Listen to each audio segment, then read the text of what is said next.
Hey, Buffett, I'm not quite sure what's going on here. I think it must be something in the air, or perhaps something that the EFF members are taught. Um, Julius Malema appears in front of a magistrate in East London today, and this is what I'm sorry, I really cannot hold myself. This is what he then does prior to the magistrate's arrival in the court for the proceedings. Listen to this.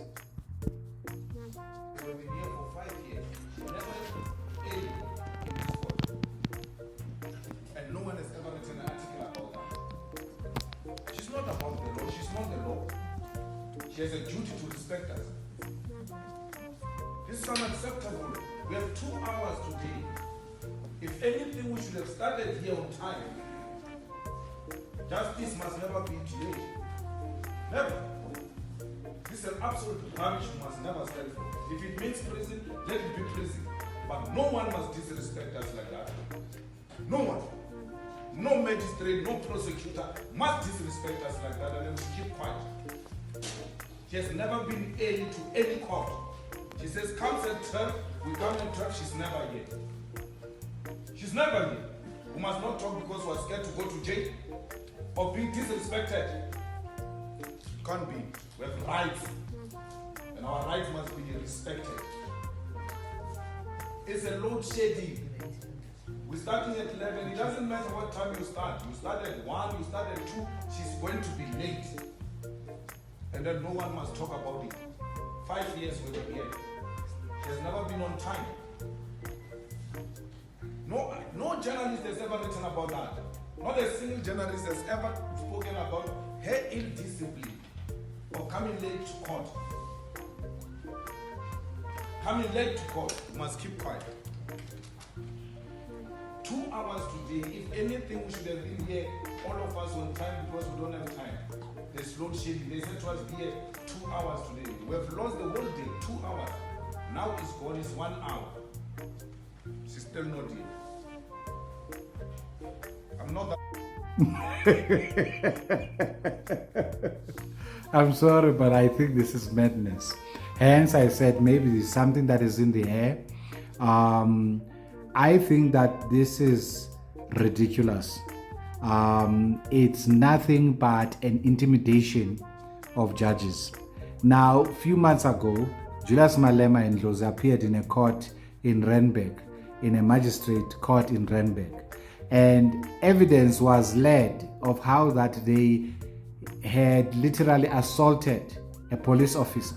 A video was played in court. Somehow the magistrate in that court said even though he sees the evidence of the assault, they had not intended to assault the officer. Can you see that? Why was that magistrate afraid to tell the truth and pass judgment so that justice can be served? Here is the evidence of why. That was a colored magistrate, and this is a white woman. Why should the police officers, the court officials, allow Julius Malema to come to court to deliver a speech? Can you see that? If you are an ordinary citizen, you would never be allowed to do what he's doing. There is your evidence that we are not all equal before the law. He is taking liberties because of the dictator that he is. He's taking liberties to stand up in a court and expect preferential treatment. And clearly the people here in this particular court are either members of the EFF or they have sympathies towards the EFF. Hence, they can allow him to stand up in court and be delivering a speech to lecture them prior to the magistrate arriving in court. Of course, if the magistrate was there, this nonsense would not have happened. He would have been sent to the dock for contempt of court, assuming that the magistrate has not been intimidated. But these are intimidation tactics by somebody who is leading a political party that is the third largest in the country. Can you see that? And yet he keeps on telling us that he's different from the ANC, he's different from Ramaphosa. There is absolutely nothing different from Julius and Ramaphosa. This is nothing but corruption.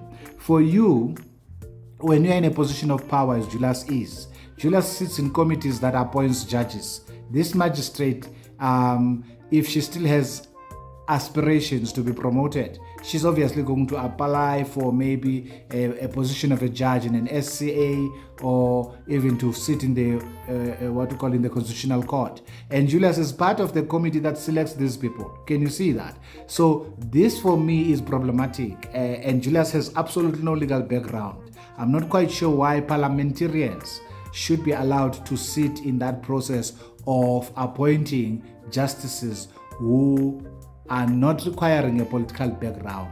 Yes, I've seen it being done in America. However, we must respect the fact that the people who are seated in those committees in America, all of them are qualified according to the law. Hence, they can engage meaningfully in those subcommittees. And this subcommittee that does this in South Africa, for example, Dalimpofu is there. And there's nothing wrong with Mpofu being there because he's an advocate already.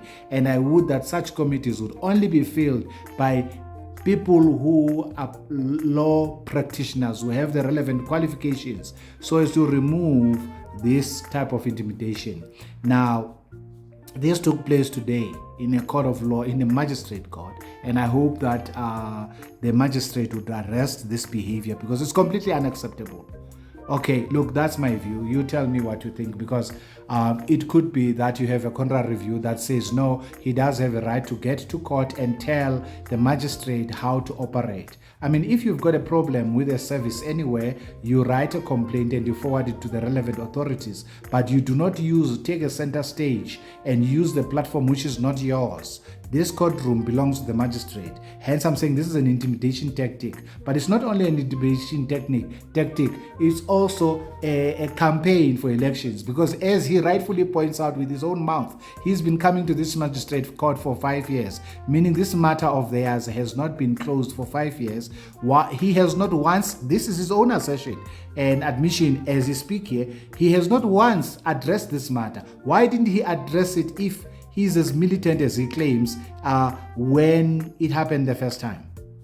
Because there was no elections that year. Why didn't he arrest it when it happened the second time? Because there was no elections that year. Next year there's elections and the boy is campaigning for the highest office in the country, right? Of course, it's a pipe dream. I think South Africans would be idiots if they ever voted for such a corrupt individual to become their president. I genuinely think so. At least Ramaphosa managed to camouflage, because none of us knew that Ramaphosa was as corrupt as he is when prior to him becoming the president. We only simply saw the fruit whilst he's in the office. But this one we know he's decorated with corrupt activities. He is central to collapsing a government in Limpopo. As a matter of fact, I think I should just do a simple documentary that documents who Julius Malema really is, because I'm not moved by Julius Malema. Julius Malema stayed here in Sunninghill, destroyed a house worth 3.5 million in a poverty-stricken South Africa, and built a house of 16 million. Right now, he is renting a house that belongs to Mazoti, yet he keeps on telling people to go and occupy land. He's not occupying any land, but he's instructing people to do the very thing that he himself does not do, right? He had a bond, destroyed that bond of 2.5, built a house of 16 million, and then I don't know what happened there. He left that property. Now he's renting from Mazoti. Now he comes here and yet he tells fellow South Africans to go and occupy property, which, by the way, if they are arrested, these people are going to have a criminal record. And once you have a criminal record, you are not going to be able to find employment easily. So when you listen to people like Julius Malema, you are just creating anarchy in your own individual life, because you are going to appear before the court at an individual level. Okay. Nevertheless, coming back to his behavior here, for me, it's completely unacceptable. I hope the court will make a very good example of him, because I do not know why these judges are dilly-dallying and dancing around Julius. Okay, there's nothing Julius Malema can do if he's sent to jail, if he's given what he deserves. Okay, namely for contempt of court. But right now, at this particular moment, my view is this, just like I said in the video that I did when he's saying kill the Boer, kill the farmer at FNB.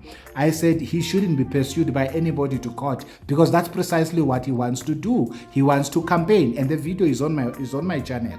This is a campaign strategy. Him singing kill the Boer, kill the farmer, that was a deliberate ploy to campaign for next year's elections. And the longer he stays in that domain, the more he becomes relevant. Otherwise, he's completely irrelevant. One, he is a racist. His politics are divisive, and his policies have never worked anywhere in the world. Hence, I'm saying it would take morons and idiots to vote for for his political party. Now, obviously, I don't want somebody writing on this channel whether you are a moron or an idiot. If you voted for the EFF, it is my submission to you that you are. And I'm saying the same thing to those who keep on voting for the ANC and still complaining about the corruption of the ANC. You voted for it, then endure it. It's just that simple. People who vote for corrupt officials have no reason to complain. But nevertheless, I just found it very, very strange that he would dare to come to court and be making the assertions that he is making. For me, he is literally an agent of anarchy. And that's what I'm seeing here. He's now undermining a court and he's a member of parliament. Can you see that? There's a lot that can be read from this behavior of his over here. He is a president of the third opposition party in the country, and he's a member of parliament, and he goes to court to intimidate a magistrate. Of course, sure, the magistrate is not there, but the magistrate is going to see this the same way I saw it today. This happened today, and I'm seeing it online. Can you see that? Something needs to be done about this. Unfortunately, I can't rely on Ramaphosa to do anything because Ramaphosa is not in charge here in this country. It doesn't appear that he is. Okay, guys, you tell me what you think about this video. Sure. Cheers. Bye.